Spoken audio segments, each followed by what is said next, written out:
Hi everyone, let's talk about this week's task for building our robot. This will be our only task as far as working with Arduino goes. You can see that we have both range sensors set up with the motor driver. The wiring looks pretty intense, but the diagrams do a really good job. And if you can just take it slowly and follow those, you should be good. So before we go, and let's talk about powering our Arduino. So for this assignment, if you only have your USB, you can power your Arduino with your USB cable.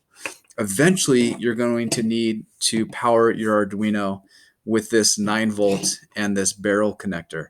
If you don't have one of these, we need to get you one. Please contact me if you don't have one. So that's what I'm going to do. I'm going to power this today with my barrel connector.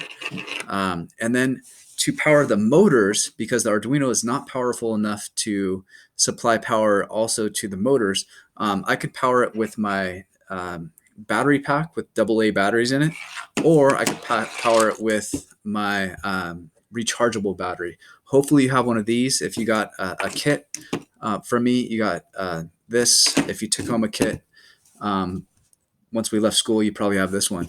So you need to have one of these terminal screw connectors on there. If you don't have one of these, we need to get you one. They're not very expensive. They're like $1. Unfortunately, Amazon doesn't have them right now. So anyways, I'm going to power today with my rechargeable battery.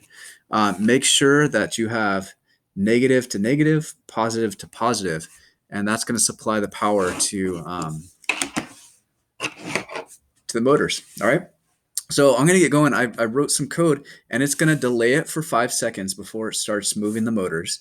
The motors are both going to move the same direction, and I made these little black marks on the motor so we can see the direction a little bit more easily. And then if I am within 10 centimeters of range sensor 1, it's going to stop, and then the motors will switch directions. And then if I'm within range sensor number 2, the motor will stop and switch directions.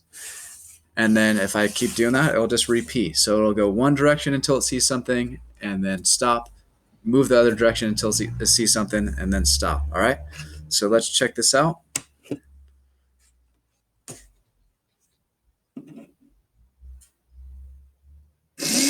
All right, there we go.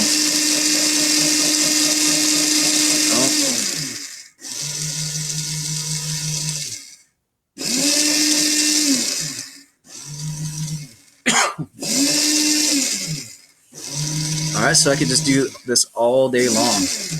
I know this seems complicated, but once you get this down, you're going to have basically the eyes, the brain, and the legs, or whatever you want to call it, for your robot.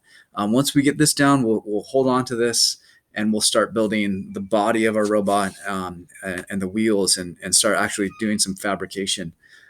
So this is pretty exciting. I hope you guys are excited about it. I'm excited to see your work, and I will talk to you soon. Thanks.